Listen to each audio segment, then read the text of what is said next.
여기 모인 사람 중에서 우리나라에서 가장 유명하다고, 역사상 가장 유명하다고 할 수 있는 세종대왕이나 이순신 장군을 모르는 사람은 없을 것입니다. 그리고 이들이 어떠한 일을 했는지 모르는 사람도 아마 없을 것입니다.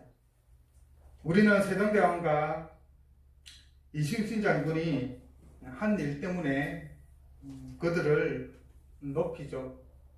위인 전기를 통해서 또 여러 가지를 통해서 그들을 높입니다. 그들이 살았던 당시뿐만 아니라 수백 년이 지난 지금까지도 그들의 업적을 기리고 있는 것입니다. 우리는 그들의 전기를 통해서 역사의 기록을 통해서 세종대왕이 한글을 창제했고 이순신 장군은 외적을 못 지는 사실을 배웁니다. 그리고 알고 있죠. 이들이 한 일은 교과서에도 실려 모든 어린이들의 꿈과 희망이 되기도 합니다. 우리들이 이들을 이렇게까지 높이는 이유는 이들이 한 일이 당시의 사람들이 한 일과는 너무나도 현저하게 차이가 나기 때문이죠. 비교 불가한 그러한 업적을 남겼기 때문입니다. 우리는 이들뿐만 아니라 다른 많은 위대한 인물들을 그들의 한 일로 말미암아 계속해서 역사 가운데 기리고 있죠. 미국의 독립을 이끈 미국의 초대 대통령 워싱턴과 발명왕 에디슨, 물리학의 거장 아인슈타인, 또 혁명을 저격한 안중근, 어른이를 위해서 삶을 바쳤던 소파 방정환 선생 등 우리들은 그들이 한 일이 이 세상에서 기념할 만한 것이기 때문에 그들을 존경하며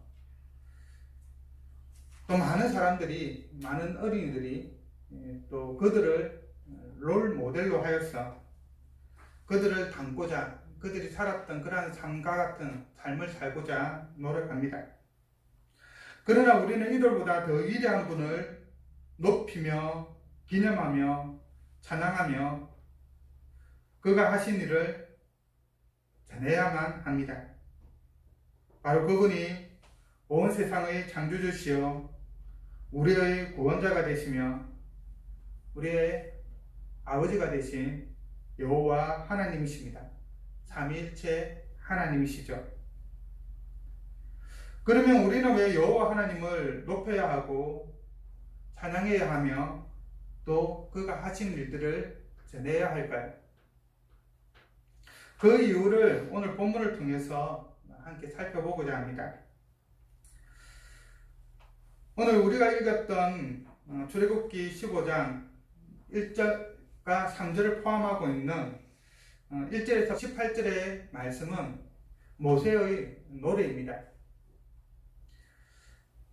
그 내용을 살펴보기에 앞서 이 노래가 나온 배경이 어떻게 되는지를 알아볼 필요가 있는데요. 이스라엘은 430년간 애굽의 식민지로 있었죠. 노예로 있었습니다. 요셉에 의해서 애굽에 내려갔고 그 이후 오랫동안 애굽에 가 있었으며 특별히 요셉을 모르는 바로가 일어나서 그들을 두려워하여 종으로 삼았었죠. 이스라엘은 그들이 당하는 고통과 어려움을 하나님께 아뢰었고 하나님께서는 그들의 소리를 듣고 그들을 구할 지도자로서 모세를 택하였습니다. 그리고 이 모세를 통해 여호와 하나님께서는 애굽에 10가지 재앙을 내리셨고 마지막 재앙인 장자의 죽음을 통해서 바로는 더 이상 견디지 못하고 이스라엘 백성을 애굽에서 내어 보내죠. 출애굽한 이스라엘이 홍해 앞에서 장막을 치고 있는 동안에 아론은 그 마음을 바꾸어서 다시 이스라엘 잡고자 군대를 이끌고 나옵니다. 장자는 이미 죽었고 이스라엘을 그냥 내보내자니 너무 아깝고, 그래서 정신을 차린 이후에 이들을 다시 잡아서 종으로 부리기 위해서 모든 군대를 이끌고 쫓아왔던 것입니다. 이스라엘은 이 모습을 보고, 애국 군대가 쫓아오는 모습을 보고 모세를 원망하였습니다. 그리고 모세는 하나님께 이 위기 상황에서 구해달라고 기도를 드렸죠. 하나님은 그 기도에 응답하셔서 모세에게 그가 들고 있는 지팡이를 홍해를 향해 내리치라고 말씀하셨습니다. 모세는 하나님의 명령에 따라서 홍해를 향해 지팡이를 내리쳤고, 그 순간 홍해는 갈라지고 모든 이스라엘은 무사히 홍해를 건널 수 있었습니다. 이 홍해를 건너는 동안에 또 바로의 군대를 하나님께서 흑암과 또 여러 가지 다른 신비한 방식으로 건너지 못하도록 막으셨죠.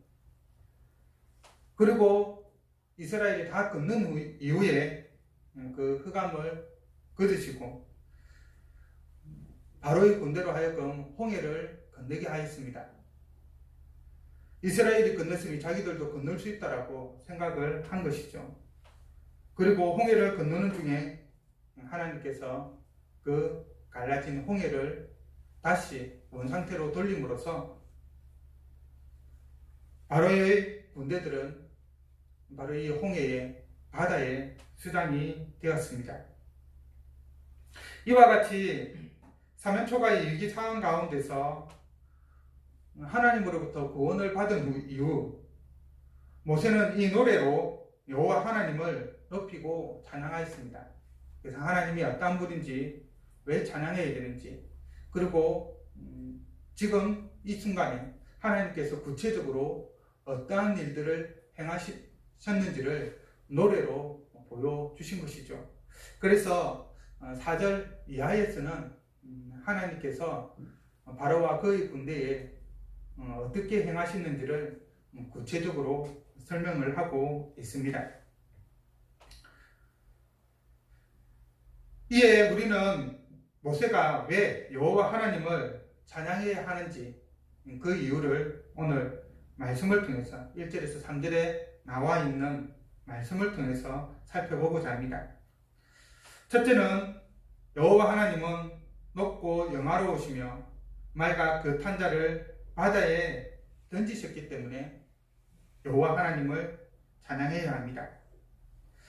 1절 하반절을 한번 보십시오. 내가 여호와를 찬송하리니 그는 높고 영화로우시며 말과 그 탄자를 바다에 던지셨음이로다. 우리가 앞에서 좀 길게 하나님이 어떠한 일을 행하셨는지를 살펴보았었는데요. 이스라엘은 애국 군대에 의해서 다시 애국의 종살이를 해야만 하는 그러한 상황에 처해 있었습니다. 바로의 군대가 이스라엘 백성을 다시 사로잡기에 쫓아오고 있었던 상황이었죠. 그리고 앞은 홍해로 가로막혀 있는, 그리고 오도 가도 못하는 그런 상황이었습니다. 바로 그때 하나님께서 모세를 통해 홍해를 가르시고 애굽의 군대로부터 이스라엘을 구원해 주셨습니다. 그리고 애굽의 군대를 홍해에 수장시키셨죠. 모세는 하나님이 하신 이 일을 바로 찬양하고 있는 것입니다. 여기서 높고 영화롭다라고 하는 이 말은 원어에서는 일어서다, 영광스럽다, 승리하다라고 하는 의미가 들어가 있습니다. 그리고 이 같은 단어를 반복을 하고 있는데요. 그것은 곧 강조를 나타내는 것이죠. 그래서 높고 높다, 영광스럽고 영광스럽다, 승리하고 승리하다라고 좀 의역을 원문 그대로 번역을 하면 그렇게 번역을 할 수가 있습니다. 그러면 모세는 왜 하나님이 높고 영화롭다라고 그렇게 말하고 있는 것일까요? 그 이유는 바로 하나님께서 말과 그 탄자를 바다에 던지셨기 때문이라고 말하고 있습니다. 말과 그 탄자는 바로 애굽의 군대, 바로의 군대를 말하는 것이죠. 당시 애굽의 군대는 세계 최강이었습니다. 애굽은 그들의 소유한 준마와 병거로 주변 나라를 점령하여서 강대국으로서의 그 위치를 유지하고 있었습니다. 그래서 출애굽하고 난 이후에도 하나님께서 모세를 통해서 말을 구하기 위해서 애굽으로 내려가지 말라라고 하는 그런 명령까지 내리셨습니다. 애굽의 군대를 의지하지 말라는 것이죠. 여하튼 당시에 애굽의 그 위치는 오늘날로 치면 거의 유일한 강대국이라고 할 수 있는, 현재로서는 어느 누구도 감당할 수 없는 미국과 같은 그런 위치에 있다라고 말할 수 있는 것이죠. 그런데 그 애굽의 그 최강의 나라, 그 애굽의 강함의 상징이라고 할 수 있는 말과 병거를 하나님께서 바다에 수장시켜 버린 것입니다. 한글로 번역된 그 탄자란 단순히 말을 타거나 마차를 탄 이 정도가 아니라 병거, 그렇죠. 마차를 말이 몰고 있고 그 위에 군인들이 올라타서 적들을 공격하는, 그리고 뭐 배너나 이런 데 보면 바퀴에 톱니 같은 것들이 있어서 그것을 지나가게 되면은 사람들이 칼에 찔려서 죽기도 하고 베이기도 하는 그런 병거를 가지고 있었습니다.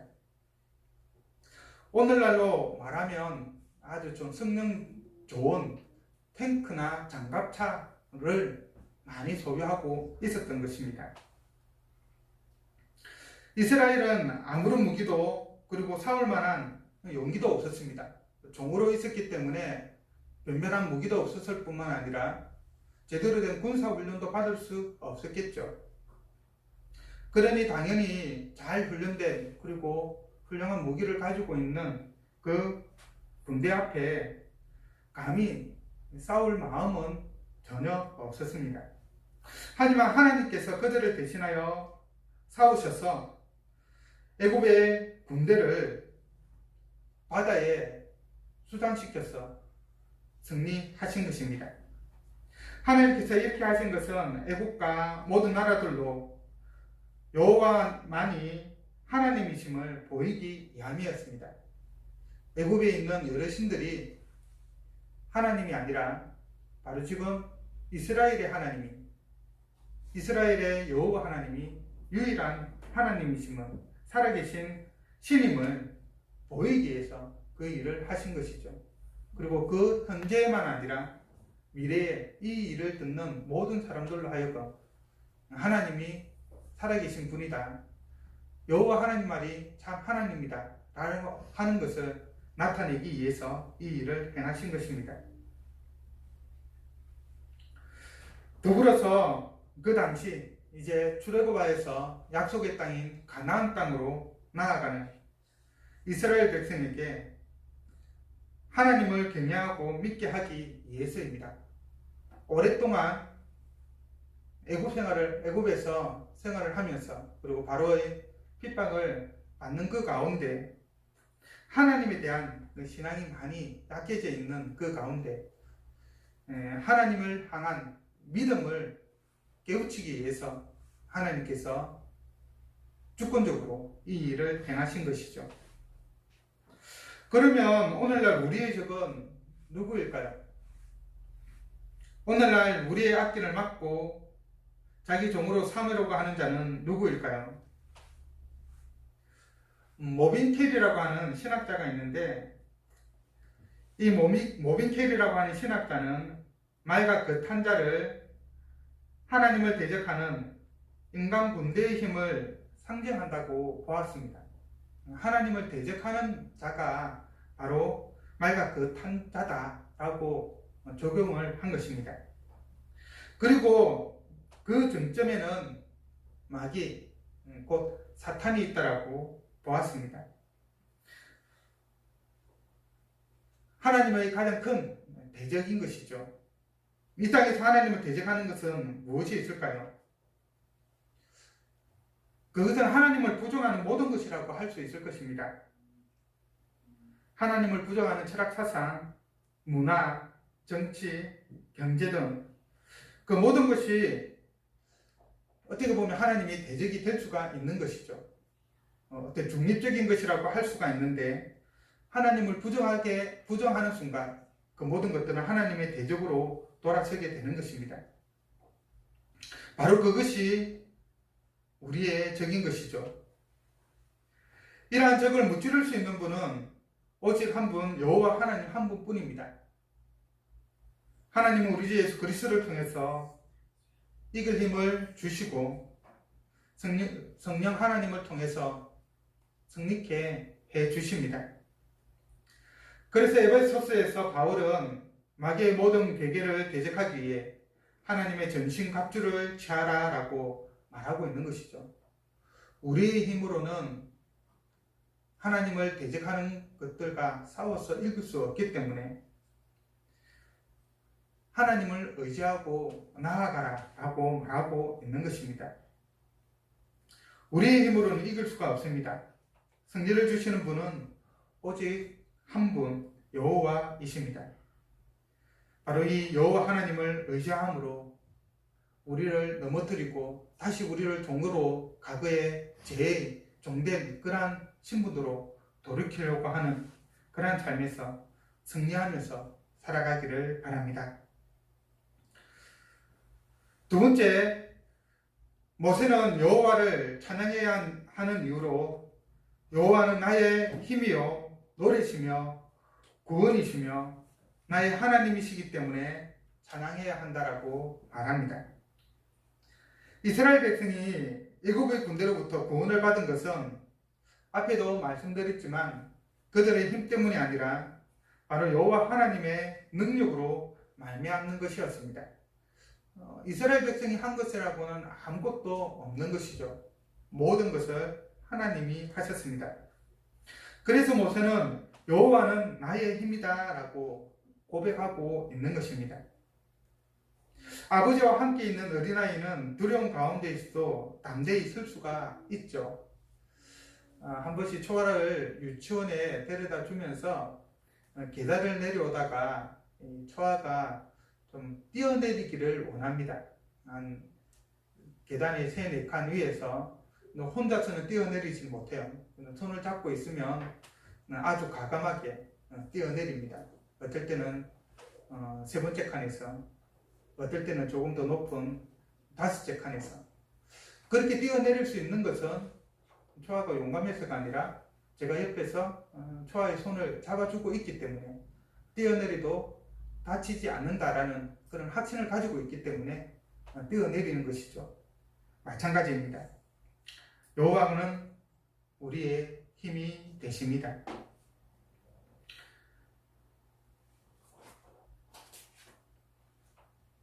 모세가 여호와는 나의 힘이시오 라고 했을 때는 바로 이러한 고백이 전반적으로 깔려 있는 것입니다. 이 고백에 대해서 6절이 부연 설명을 하고 있죠. 바로 주의 오른손에 잘 표현이 되어 있습니다. 이것은 하나님의 권능을 나타내는 표현이며, 이를 구체적으로 주의 오른손이 원수를 부수시나이다, 주를 거스르는 자를 엎으시나이다 라고 표현을 하고 있는 것입니다. 하나님께서 그 능력으로 그의 손을 붙잡고 있는 그의 백성을 지켜주시고 대적하는 모든 적들을 물리쳐 주시는 것이죠. 또한 여호와는 나의 노래라고 고백합니다. 우리의 찬양의 대상은 다른 누구도 아닌 바로 여호와 하나님이시죠. 그가 행하신 일을 우리는 찬양하여야 합니다. 그가 우리를 위해 행하신 일은 무엇입니까? 바로 여호와는 나의 구원이시라 해서 알 수 있듯이 그가 하신 일은 당시 바로의 손에서 이스라엘을 구원하신 것처럼 여호와 하나님께서 우리를 죄 가운데에서 구원해 주신 것입니다. 우리는 죄인으로 죄의 종이 되어서 죄 가운데서 죽을 수밖에 없는 그러한 존재입니다. 죄의 삭은 사망이라고 하였기 때문에 죄인인 우리는 결국에 사망에 의해서 삼켜질 그런 존재인 것이죠. 그런데 이런 우리를 죽을 수밖에 없는 사망의 그늘 아래 신음할 수밖에 없는 우리를 여호와 하나님이 긍휼히 여기시고 사랑하여 주셨습니다. 바로 죄에서 구원하여 주시기로 작정하시고 당신의 아들이신 예수 그리스도를 이 땅에 보내주셨습니다. 그리고 하나님의 아들이신 예수님은 죄인인 우리가 받아야 할 그 죄의 형벌을 대신 십자가에서 죽으심으로 지셨죠. 죄로 인해서 우리가 죽어야 하는데 하나님의 아들이신 예수님이 그 형벌을 대신 받으신 것입니다. 그로 인하여 우리는 사망에서 생명으로 옮긴 바 되었죠. 죄의 종에서 하나님의 종으로, 사단의 자녀에서 하나님의 자녀로, 죄인에서 의인으로 우리 신분이 바뀌어졌습니다. 그리고 지옥이 아닌 하나님 나라 곧 천국을 유업으로 받게 되었습니다. 그러므로 우리를 사탄의 종에서 죄의 종된 상태에서 구원하여 주신, 그래야 하나님의 자녀로, 하나님의 백성으로, 의인으로 삼아주신 하나님을 찬양해야 하는 것이죠. 우리를 죽음에서 구원하여 주셔서 생명으로 옮기신 그 하나님을 찬양해야 하는 것은 너무나도 당연합니다. 우리가 이 땅의 삶을 살아가면서도 우리의 목숨을 구해준 자가 있다고 한다면 그에 대해서 은혜를 느끼고 높이지 않겠습니까? 하물며 우리의 모든 영혼의 문제에 있어서 우리를 구원해 주신 하나님을 찬양하지 않는다고 한다면 말이 되지 않는 것입니다. 세 번째로, 여호와가 그 이름이기 때문에 모세는 여호와 하나님을 찬양합니다. 출애굽기 3장 14절에서 처음으로 하나님께서는 모세에게 당신이 어떤 분인지를 계시해 주셨습니다. 모세는 하나님의 부르심을 받고 애굽으로 가서 이스라엘을 구원하라고 하는 이 하나님의 명령을 거부합니다. 강내에서 양을 치고 있는데 갑자기 떨기나무 가운데에서 불이 발생하고 그곳에서 하나님의 음성이 들린 것이죠. 하나님께서는 모세를 통해서 이스라엘 구원하기를 원하셨지만 모세는 그 하나님의 부름을 처음에는 거절하였습니다.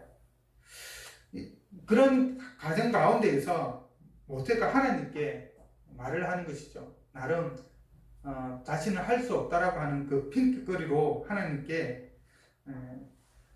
내가 만약에 간다고 한다면 도대체 누가 나를 보냈다고 말해야 합니까? 라고 물어봅니다. 그때 하나님께서 모세에게 출애굽기 3장 14절의 말씀, 나는 스스로 있는 자이다 라고 계시해 주시죠. 이를 영어로 번역을 하면 I am who I am 또는 I am the one who always is 라고 하는 영어로 일반적으로 번역을 합니다. 쉽게 말해서 나는 나인 채로 있는 자다. 나는 항상 존재하는 자이다 라고 하는 뜻입니다. 시작도 끝도 없는 언제나 동일하신 살아계신 그러한 분이라는 것이죠. 그는 항상 동일하게 그의 백성들을 사랑하시며 그들을 보호하시고 인도하시는 분이심을 바로 나는 스스로 있는 자이다 라고 하는 이름의 계시를 통하여서 말씀하고 계시는 것입니다. 더불어 살아계신 하나님이심을 우리에게 가르쳐주고 있죠. 그 원어가 보통 존재하다, 살아있다 라고 하는 단어에서 파생된 것으로 보고 있는데요. 하나님은 다른 신들처럼 사람의 손으로 만들어진 존재도 사람의 이성에 의해 고안된 관념도 아닙니다. 여호와 하나님은 스스로 계시는 분으로서 세상을 창조하신 창조주이시고 또한 우리의 하나님 대신 여호와가 살아 계시다라고 하는 것은 그가 그의 백성들에게 자신을 표현할 때 아브라함의 하나님, 이삭의 하나님, 야곱의 하나님으로 표현한 것에서도 잘 드러납니다. 하나님은 죽은 자의 하나님이 아니라 살아있는 자들의 하나님이신 것이죠. 그래서 하나님께서 나는 스스로 있는 자이다, 여호와로, 야훼로 계시하신 것은 우리에게 부활에 대한 소망을 확고히 해주는 것이기도 합니다. 하나님이 살아계시기 때문에 우리도 영원히 산다라는 것을 보여주는 것이죠. 오늘날 너무나도 많은 사람들이 죽은 신들 앞에 절하며 경배하면서 복을 달라고 구하고 있습니다. 나무 앞에, 커다란 바위 앞에 깎아놓은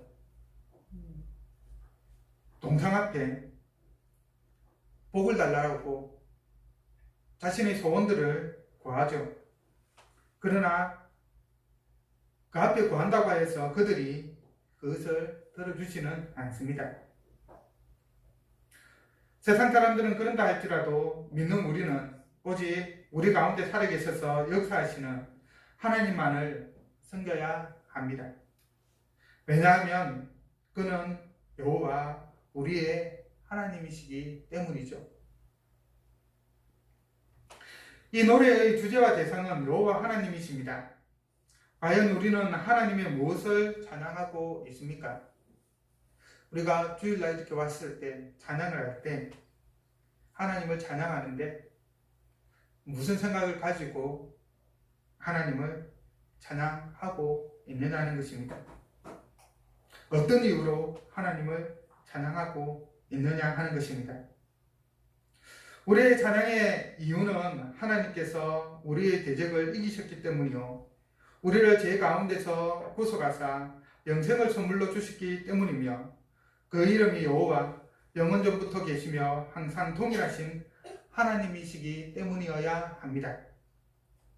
우리는 우리의 삶 속에서 헛된 우상과 거짓된 신을 찬양해서는 안 됩니다.